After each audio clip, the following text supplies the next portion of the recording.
Biotin क्या है, इसका हेयर फॉल में क्या रोल है, कौन सी चीजें खाने से हमें बायोटिन की प्राप्ति होती है, कौन से फूड में बायोटिन की मात्रा बहुत ज्यादा होती है, बायोटिन कैसे काम करता है, इसका रिकमेंडेड डोज क्या है, इसके खाने से क्या नुकसान हो सकते हैं, ये सारी चीजें इस वीडियो में हम आगे देखेंगे। तो बायोटिन एक वाटर सोल्यूबल विटामिन है जिसका की रोल ग्लूकोज पाथवे में, हमारे फैट वाले मेटाबॉलिज्म में, प्रोटीन अमाइनो एसिड मेटाबॉलिज्म में बहुत बड़ा रोल है। और अगर इसकी सीवियर डिफिशियंसी हो जाए, जो कि बहुत रेयर होती है, तो न्यूरोमस्कुलर सिम्टम्स भी आ सकते हैं। यानी नर्व्स जो कि हमारे सिग्नल्स भेजती है ब्रेन तक, वहां तक भी समस्या आ सकती है, जो कि बहुत रेयर होती है। बायोटिन हेल्प करता है हमें प्रोटीन बनाने में, ये हेल्प करता है केराटिन बनाने में।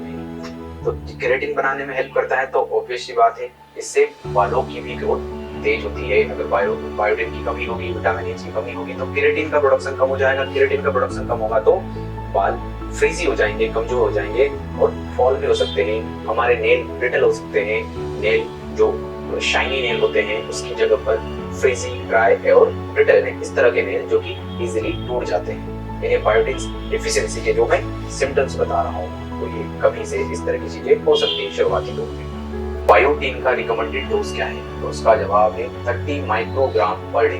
30 माइक्रोग्राम से लेके 70 माइक्रोग्राम तक का बायोटिन बॉडी के लिए सफिशिएंट होता है लेने में। कौन से फूड्स में, कौन से भोजन में बायोटिन बहुत ज्यादा एक्सेस में होता है जिससे कि उसकी कमी ना हो, तो वो होते हैं nuts, eggs, not raw eggs, boiled eggs हमेशा बेहतर होता है बायोटिन के लिए। स्पिनच, पालक, फूल गोभी, ब्रोकली,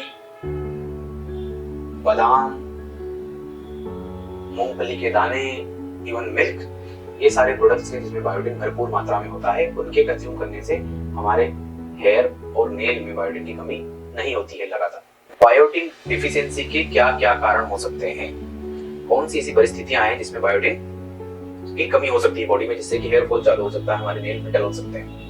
तो वो होता है कोई बीमारी जिसके कारण हमारे गट फ्लोरा डिस्टर्ब हो गए, किसी तरह की दवाई जो कि लंबे समय से चल रही है, मिर्गी में इस्तेमाल होने वाली दवाइयां, आइसोटेटिनोइन जो कि हम एक्ने में देते हैं। बहुत रेयर केस में आइसोटेटिनोइन से हेयर फॉल होता है, पर हो सकता है। स्मोकिंग, लंबे समय तक चलने वाली HIV, TB की दवाई, जिनसे कि बायोटिन की कमी होती है और उसके कारण हेयर फॉल चालू हो सकता है। बायोटिन डिफिशियंसी के क्या लक्षण है, बायोटिन की कमी के क्या लक्षण है? पहला लक्षण होता है हेयर फॉल का होना, दूसरा कॉमन है स्किन का ड्राई होना, तीसरा है नेल का ब्रिटल होना, नेल की कमजोरी, नेल फ्रेजाइल हो जाते हैं, टूटने लगते हैं। तो लास्ट जो सिम्टम रेयर होता है वो है न्यूरोमस्कुलर प्रॉब्लम्स, यानी ऐसी चीजें जो नर्व से जुड़ी होती है। बायोटिन का हेयर फॉल में क्या रोल है, ये कैसे काम करता है, कब दिया जाना चाहिए, ज्यादा बायोटिन देने के क्या नुकसान है? फ्रेंड्स, बायोटिन उन्हीं लोगों में काम करता है जिनमें की उसकी डिफिशियंसी होती है, जिनमें उसकी कमी होती है। एज सच कोई भी स्टडी, कोई भी रिसर्च ये सपोर्ट नहीं करती कि बायोटिन हेयर फॉल को कंट्रोल करता है। यानी अगर डिफिशियंसी नहीं है तो बायोटिन का रोल बहुत हद तक ना के बराबर होता है हेयर फॉल को कंट्रोल करने में। और कैसे काम करता है, अगर बायोटिन का रोल है तो काम कैसे करता है? तो बायोटिन को मैंने पहले ही बताया आपको, बायोटिन केराटिन का प्रोडक्शन बढ़ाता है, बायोटिन प्रोटीन पाथवे में काम आता है, ग्लूकोज पाथवे में काम आता है। तो ये सारी चीजें जो कि हमारे हेयर साइकिल के लिए, बालों की साइकिल के लिए, बालों की ग्रोथ के लिए इम्पोर्टेंट है, वो सारी साइकिल्स में बायोटिन का रोल होता है। तो है ये बड़ा माइक्रो न्यूट्रिएंट, माइक्रो विटामिन, पर इसका रोल ये सब पाथवे में होता है। किसी पेशेंट को उसमें कमी है तो बायोटिन का असर जो रिजल्ट है वो कब आएगा, तो उसका 1 से 1.5 महीना लगता है बायोटिन के रिजल्ट्स आने में बॉडी के अंदर। और बायोटिन की अधिक मात्रा में देने से क्या नुकसान है? तो फ्रेंड्स, ये सारी चीजें कई बार क्या है कि हमारे बहुत सारे पेशेंट्स होते हैं जो मेरे क्लाइंट्स हैं, OTC या दवा दुकान से खरीद कर या ऑनलाइन बुलाकर बायोटिन लेते रहते हैं। और बायोटिन के साथ में बहुत सारे मल्टीविटामिन भी होते हैं, ऐसा नहीं कि केवल बायोटिन मिलता है, साथ में बहुत सारी चीजें भी होती हैं जो कि आपकी बॉडी को, आपके लीवर, किडनी को हल्का फुल्का डैमेज कर सकती है। एज सच बायोटिन की टॉक्सिसिटी ज्यादा नहीं होती है, उन विटामिन, उन न्यूट्रिएंट्स, उन मिनरल्स की टॉक्सिसिटी बहुत ज्यादा होती है। कई दवाइयों में इस तरह के हेवी मेटल्स भी होते हैं जो कि बॉडी के लिए सही नहीं होते।